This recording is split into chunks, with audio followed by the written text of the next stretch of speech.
warahmatullahi wabarakatuh. Bapak Ibu guru hebat seluruh Nusantara, berjumpa kembali dengan saya Supiani dalam pelatihan khusus membuat bahan ajar kurikulum merdeka. Oke, pada kesempatan kita yang kali ini, pertemuan yang ke-9, kita akan membahas bagaimana sih kita mendesain proyek penguatan profil pelajar Pancasila. Jadi, proyek penguatan profil pelajar Pancasila itu merupakan upaya untuk mencapai profil pelajar Pancasila dengan menggunakan pembelajaran paradigma baru tentunya. Oleh karena itu, pemahaman mengenai profil pelajar Pancasila dan pembelajaran paradigma baru perlu diupayakan. Faktor yang penting dalam mendesain tentang bagaimana tahapan pelaksanaan proyek dan bagaimana proses pelaksanaannya. Itu yang perlu kita perhatikan. Jadi, tahapan dalam melaksanakan dan mendesain proyek penguatan profil pelajar Pancasila, yang pertama adalah merancang alokasi waktu dan dimensi profil pelajar Pancasila yang akan kita kuatkan. Jadi pimpinan satuan pendidikan atau kepala sekolah akan menentukan alokasi waktu, pelaksanaan proyek, dan dimensi apa untuk setiap tema yang akan dikuatkan di setiap proyek yang ada di satuan pendidikan tersebut. Kemudian membentuk tim fasilitasi kepala sekolah atau pimpinan satuan pendidikan menentukan siapa-siapa guru yang tergabung dalam tim fasilitasi proyek yang nantinya akan berperan merencanakan proyek, membuat modul proyek, mengelola proyek, dan mendampingi peserta didik dalam proyek penguatan profil pelajar Pancasila. Dan yang ketiga, itu adalah mengidentifikasi tingkat kesiapan satuan pendidikan. Jadi kepala sekolah dapat menilai tahapan pelaksanaan proyek itu berdasarkan tingkat kesiapan satuan pendidikan. Kemudian pemilihan tema umum. Tim fasilitasi bersama kepala sekolah akan memilih minimal 2 tema untuk SD, kemudian 3 tema untuk SMP dan SMA SMK, kemudian menentukan topik spesifik. Dari tema besar tadi, tim fasilitasi proyek akan menentukan ruang lingkup isu sebagai topik spesifiknya sebagai proyeknya tersebut. Kemudian yang terakhir adalah merancang modul proyeknya. Jadi tim fasilitasi proyek tadi bekerja sama dalam merancang modul proyek secara mandiri atau berdiskusi untuk mengadopsi modul proyek yang mungkin akan diterapkan. Jadi di sini juga mereka akan berdiskusi bagaimana menentukan elemen dan sub elemen dari profil pelajar Pancasila tadi, kemudian alur kegiatannya, tipe asesmen apa yang akan dilakukan yang sesuai dengan tujuan dari kegiatan proyek tersebut. Nih, jadi kalau untuk merancang alokasi waktu tadi ya dalam dimensi profil pelajar Pancasila itu caranya bisa menentukan 1 hari dalam 1 minggu untuk pelaksanaan proyek, misalnya di hari Jumat, atau seluruh jam pada hari itu untuk proyek. Kemudian mengalokasikan 1-2 jam pelajaran di akhir ya, di akhir khusus untuk mengerjakan proyek. Kenapa tidak di awal? Karena nanti kalau di awal bisa mengganggu jam selanjutnya. Jadi kalau jam terakhir itu tidak akan mengganggu jam yang intra, jadi seperti itu. Kemudian menentukan dimensi. Jadi kalau untuk menentukan dimensi ini, pimpinan satuan pendidikan nanti menentukan dimensi profil pelajar Pancasila yang akan fokus dikembangkan nih. Nah, jadi seperti itu. Kemudian kepala sekolah dapat merujuk pada visi misi satuan pendidikannya untuk program apa yang akan dijalankan di tahun ajaran tersebut. Jadi disarankan kita untuk memilih 2-3 dimensi yang paling relevan ya. Jadi kalau 3 gitu kan, kemudian di masing-masing dimensi nanti kita akan ada yang namanya sub elemen yang akan kita kembangkan. Jadi sebaiknya jumlah dimensi profil pelajar Pancasila yang dikembangkan dalam suatu proyek tidak terlalu banyak agar tujuannya tercapai. Dan proyeknya jelas serta terarah. Jadi tema dan topik spesifik yang nantinya dipilih dapat menyesuaikan dimensi yang sudah ditetapkan oleh satuan pendidikan. Kemudian apabila pimpinan satuan pendidikan sudah berpengalaman menjalankan kegiatan berbasis proyek, jumlah dimensi yang dipilih dapat ditambah sesuai dengan tingkat kesiapan satuan pendidikan. Itu dia. Kemudian ini membentuk tim fasilitasi tadi, ya. Jadi kepala sekolah nanti akan menentukan siapa koordinator proyeknya. Kemudian yang menjadi koordinator proyek bisa jadi wakil kepala sekolah atau pendidik yang sudah berpengalaman dalam mengelola pembelajaran berbasis proyek tentunya. Kemudian apabila mempunyai SDM yang cukup, tentukan satu koordinator dari masing-masing kelas, misalnya satu koordinator untuk kelas 1, satu koordinator untuk kelas 2, dan seterusnya. Koordinator ini nanti akan mengumpulkan pendidik-pendidik perwakilan dari setiap kelas, dan apabila SDM terbatas ada perwakilan dari masing-masing fasenya. Jadi koordinator nanti akan memberikan arahan untuk merancang dan membuat modul proyek untuk setiap kelasnya. Ya. Pembagian peran dan tanggung jawab dalam pengelolaan proyek nih. Ada untuk satuan pendidikannya menyiapkan sistem dari perencanaan hingga evaluasi dan refleksi proyek. Kemudian membuka pintu kolaborasi dengan narasumber untuk memperkaya materi proyek seperti masyarakat, komunitas, universitas, praktisi, dan lain sebagainya. Mengkomunikasikan proyek penguatan profil pelajar Pancasila kepada warga satuan pendidikan, bisa untuk orang tua atau mitra sebagai narasumbernya. Kemudian memastikan beban kerja tetap dipertahankan atau tidak dikurangi sehingga alokasi waktu satu pelajaran terbagi dua, ada intra dan ada proyek. Kemudian melibatkan peserta pendidik bimbingan konseling atau mentor untuk memfasilitasi berjalannya proyek dan memberikan dukungan baik dengan bidang akademis maupun kebutuhan emosional peserta didik. Kemudian menyediakan kebutuhan sumber daya seperti dana yang diperlukan mungkin untuk keberlangsungan proyek tersebut.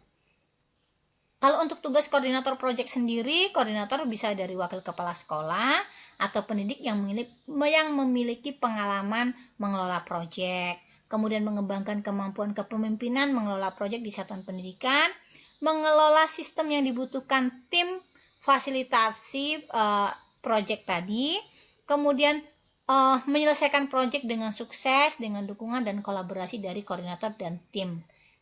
Kemudian memastikan kolaborasi pengajaran terjadi di antara para pendidik dari berbagai mata pelajaran dan memastikan asesmen yang diberikan sesuai dengan kriteria kesuksesan yang sudah ditetapkan.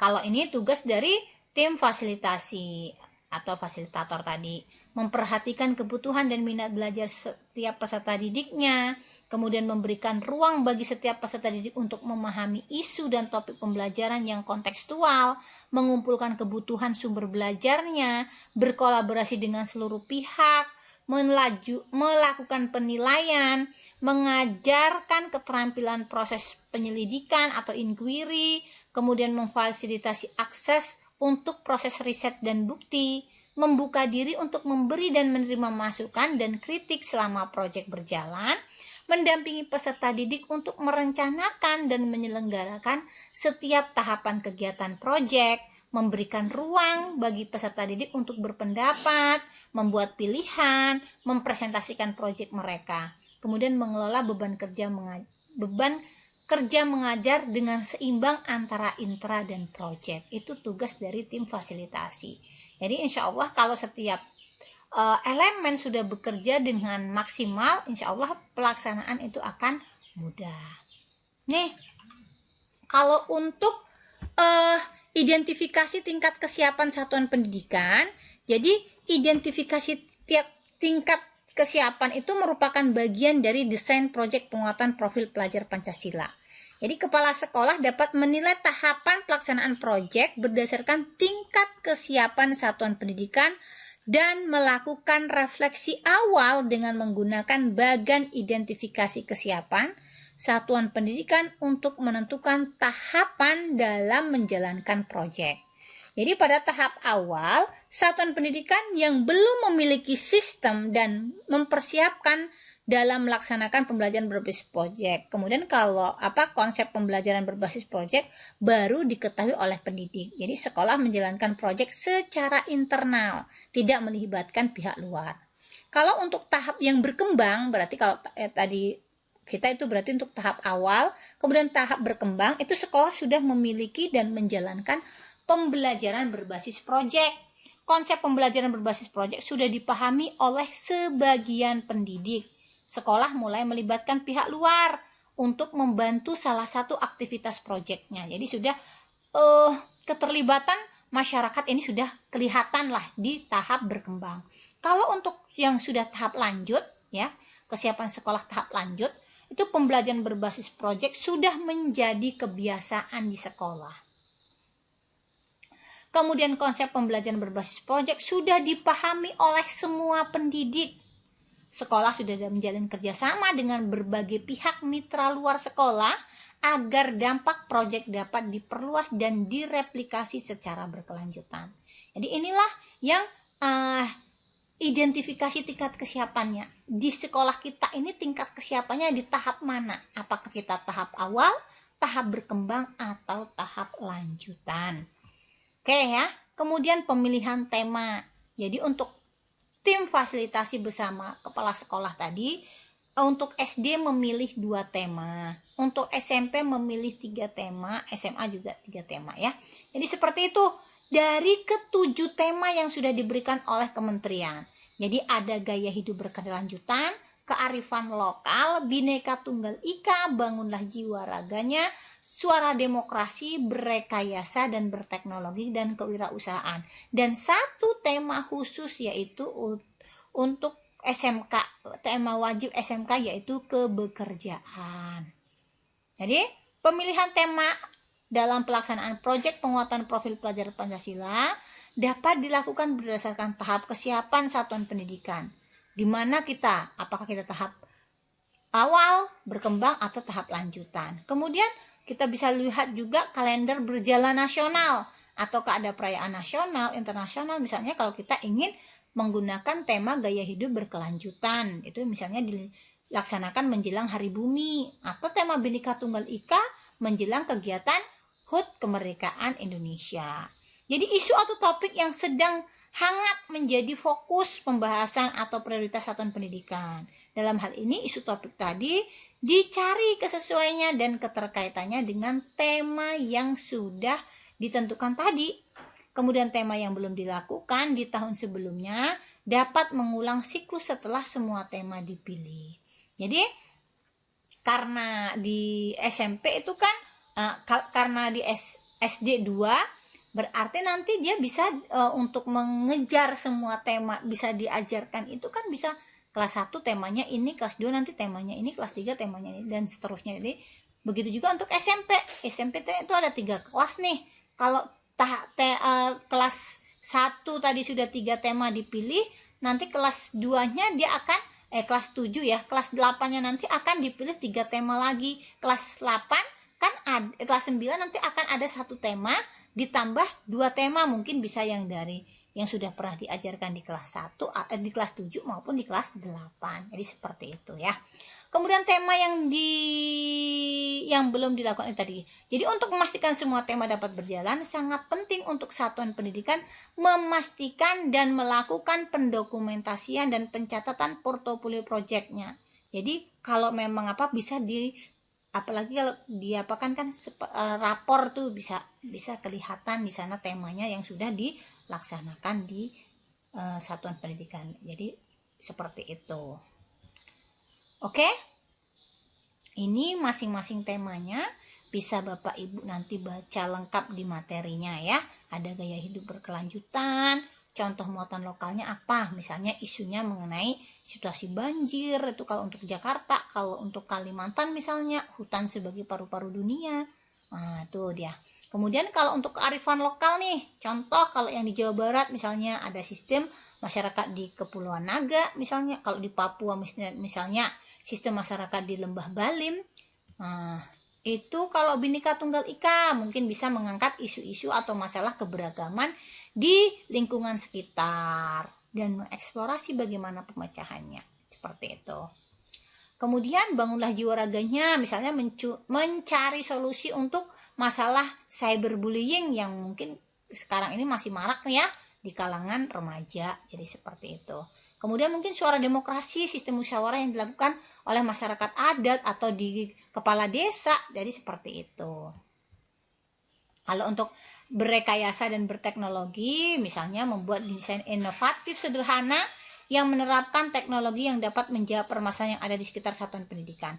Kemudian kewirausahaan, contoh muatannya itu adalah produk dan konten lokal yang mungkin bisa memiliki daya jual. Kemudian penentuan topik spesifiknya nih.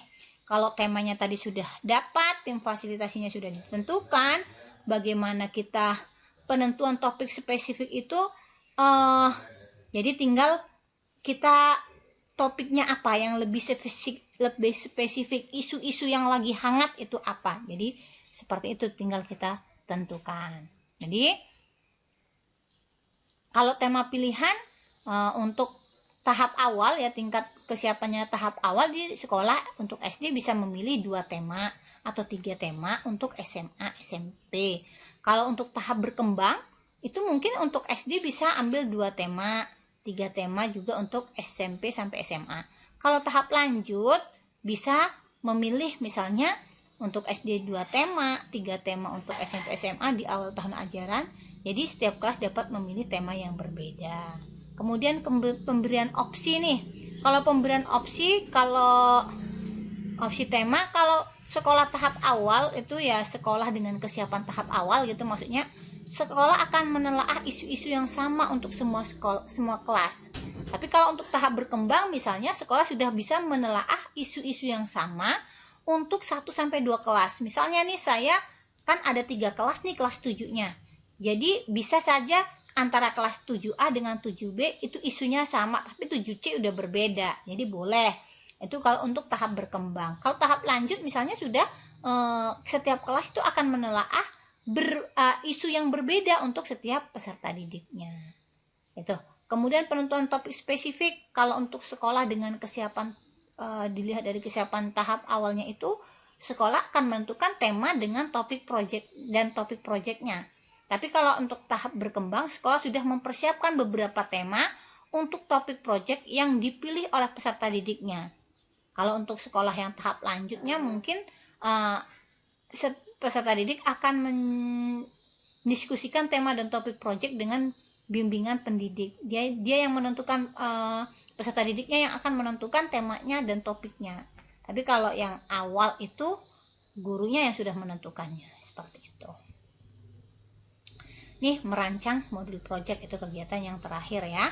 Itu tim fasilitasi bekerjasama dalam merancang modul project, berdiskusi dalam menentukan elemen maupun subelemen dari profil pelajar Pancasila, menyusun alur kegiatan projectnya, serta tipe asesmen apa yang sesuai dengan tujuan project tersebut. Nih.